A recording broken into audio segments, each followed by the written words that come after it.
चेतना का स्तर, व्यावसायिक दृष्टिकोण और जीवन की गुणवत्ता। चेतना और नेतृत्व। नेतृत्व शैली में चेतना का प्रभाव। नेतृत्व केवल संगठन चलाने या लोगों को निर्देश देने का कार्य नहीं है, बल्कि यह उन चेतन प्रवृत्तियों का प्रतिबिंब होता है जो एक नेता के भीतर सक्रिय होती हैं।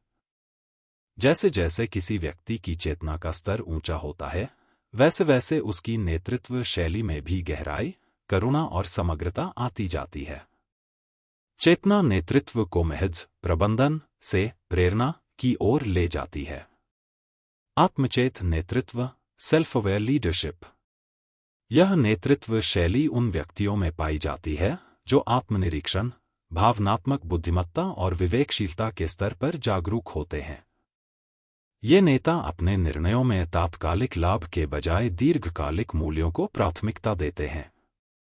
वे आत्मप्रेरित होते हैं, लेकिन साथ ही टीम की मानसिक अवस्था, सामूहिक उद्देश्य और संतुलन को भी महत्व देते हैं। उदाहरणतः, एक स्कूल प्रिंसिपल जो केवल पाठ्यक्रम की प्रगति नहीं, बल्कि विद्यार्थियों की भावनात्मक, नैतिक और सामाजिक स्थिति को भी ध्यान में रखकर नीति बनाता है। सेवाभाव नेतृत्व, सर्वेंट लीडरशिप। यह चेतना आधारित नेतृत्व समाज के प्रति समर्पण और परोपकार की भावना से प्रेरित होता है। ऐसे नेता मैं नेतृत्व करता हूं क्योंकि मुझे अधिकार है की बजाय मैं नेतृत्व करता हूं क्योंकि सेवा मेरा धर्म है, इस भाव से कार्य करते हैं। वे दूसरों को ऊपर उठाने में अपनी सफलता मानते हैं। उदाहरण के लिए, महात्मा गांधी का नेतृत्व सेवाभाव की उत्कृष्ट अभिव्यक्ति था। उन्होंने सत्ता नहीं, सेवा को माध्यम बनाया। ब्रह्मचेत नेतृत्व, डिवाइन और कॉस्मिक लीडरशिप। यह नेतृत्व चेतना की पराकाष्ठा से प्रेरित होता है। ऐसे नेता स्वयं को ब्रह्मांडीय चेतना का उपकरण मानते हैं, जो समाज या मानवता के कल्याण के लिए कार्यरत है। उनकी दृष्टि सीमित नहीं होती, वे व्यक्ति या संस्था से ऊपर उठकर समष्टि के कल्याण को केंद्र में रखते हैं। वे अहंकार रहित, पूर्ण समर्पण भाव से कार्य करते हैं। श्री कृष्ण का नेतृत्व, जो गीता में कर्म करो, फल की चिंता मत करो के सिद्धांत पर आधारित है, इस चेतना का सुंदर उदाहरण है।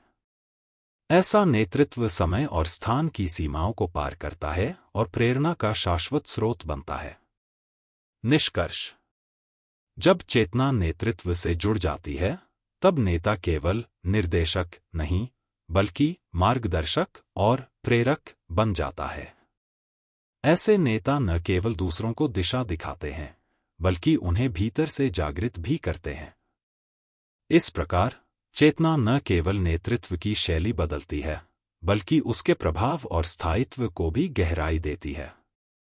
चेतना के स्तर के अनुसार नेतृत्व अहं से सहयोग, अधिकार से समर्पण और लाभ से लोकमंगल की ओर विकसित होता है। धन्यवाद। Madan Mohan, global humanity mission.